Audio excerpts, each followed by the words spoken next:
A gente já se perguntou o que é, de verdade, o direito. Sabe, parece uma pergunta tão simples, né?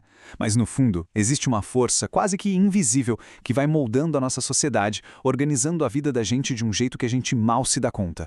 E é justamente essa força que vamos desvendar hoje. Essa citação aqui, ela resume perfeitamente a nossa situação. A gente acha que é livre, mas na realidade, desde que nascemos, estamos envolvidos por uma teia, uma rede bem grossa de normas.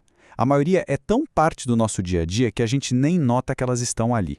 E isso aqui ilustra a questão de um jeito brilhante. Pensa numa coisa bem banal, tipo, enviar uma carta. O ato de comprar o selo já é um contrato. Escolher o tipo de postagem? Pronto, já estamos seguindo uma regulamentação. E na hora que a carta entra na caixa do correio, nasce ali uma relação com o poder público, que é protegida até pela Constituição. É impressionante. Um único ato, um universo de normas por trás. Bom, para a gente desvendar esse mistério, o nosso roteiro vai ser o seguinte. Primeiro, vamos explorar essa ideia de que a gente vive num mundo de normas. Depois, vamos mergulhar em 3 grandes teorias que tentam definir o direito, como regra, como instituição e como relação. E lá no final, a gente vai ver como todas essas peças se encaixam. Vamos lá? Então, por onde a gente começa? O ponto de partida mais natural, e talvez o que faz mais sentido de cara, é a visão de que o direito é, na sua essência, um conjunto de regras. Essa é a chamada teoria normativa. Ela diz que o DNA da experiência jurídica é a regra. É uma visão muito forte se pararmos para pensar. Imagina a história da humanidade como um rio gigante, cheio de paixões, interesses, conflitos. O que segurou essa correnteza toda, permitindo que as civilizações florescessem? Barreiras. E essas barreiras que criaram as sociedades que a gente conhece eram feitas de quê? De regras, morais, religiosas e, claro, jurídicas. Ok, mas será que o direito é só um amontoado de regras? É aqui que surge o primeiro grande desafio para essa ideia.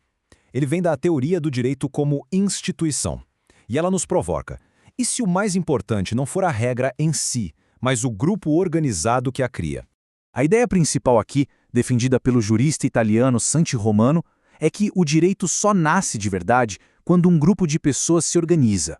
Para isso acontecer, precisa de 3 elementos. A sociedade, que é a base, a ordem, que é o objetivo final, e a organização, que é o jeito de chegar nessa ordem. E aqui que a coisa fica bem interessante. Vamos comparar? Uma classe social, por mais que tenha interesses em comum, não é uma instituição. Mas olha só o outro lado. Uma associação de criminosos, toda organizadinha, com regras claras para manter a ordem ali dentro. Pois é, para essa teoria, isso seria, sim, uma ordem jurídica. É uma ideia que choca um pouco, né? Mas mostra que o direito, ou pelo menos uma forma de direito, pode existir bem longe das fronteiras do Estado. Então, se a primeira teoria foca na regra e a segunda no grupo, uma terceira grande teoria nos convida a mudar o foco de novo, agora para as interações entre as próprias pessoas.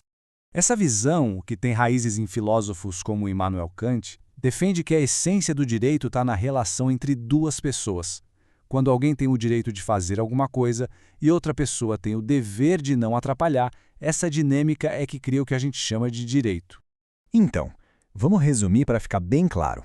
A teoria normativa foca no quê? Nas regras.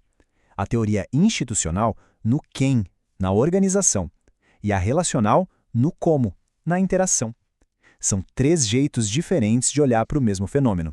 Certo, mas e agora? Como a gente junta tudo isso? A chave para entender é perceber que a primeira teoria, a da norma, na verdade é a base para as outras 2. Vamos voltar rapidinho na teoria institucional. Se o direito é uma organização, o que exatamente cria essa organização? Ela surge do nada? A resposta é bem mais simples do que parece. A organização não aparece do nada. Ela é construída por regras. São as regras que dizem quais são os objetivos, como as tarefas são divididas, quem faz o quê. Ou seja, a regra não é consequência da organização. Ela vem antes. É um pré-requisito. A gente pode usar a mesma lógica para a teoria da relação. Pensa bem. O que transforma uma conversa qualquer entre 2 pessoas numa relação jurídica, com direitos e deveres? De novo, a resposta é a norma. Uma relação só vira jurídica porque existe uma regra que define essa interação, dando um direito para um lado e criando um dever para o outro. O poder e a obrigação nascem da regra. E isso nos traz para o grande final. Fica claro que essas teorias não são inimigas. Uma não anula a outra. Pelo contrário, elas se complementam. Cada uma ilumina um lado essencial da mesma realidade. A experiência completa do direito, então, precisa dos 3 aspectos: a intersubjetividade, que vem lá da teoria da relação, a organização, da teoria institucional, e a regularidade, que é a base de tudo e vem da teoria normativa. E aqui está a grande conclusão. Imagina o direito como um arco de pedra. A interação entre as pessoas e a organização social são os pilares, sabe, absolutamente essenciais. Mas o que une tudo, o que dá forma e segura o arco no lugar, é aquela pedra central, a pedra-chave. E essa pedra é o aspecto normativo, o sistema de regras. É a única peça que é, ao mesmo tempo, necessária e suficiente para tudo ficar de pé. E isso tudo deixa a gente com uma última reflexão. Se a história da humanidade é, no fim das contas, a história dos sistemas de regras que a gente criou para se guiar, então vale a pena se perguntar: e as regras de hoje?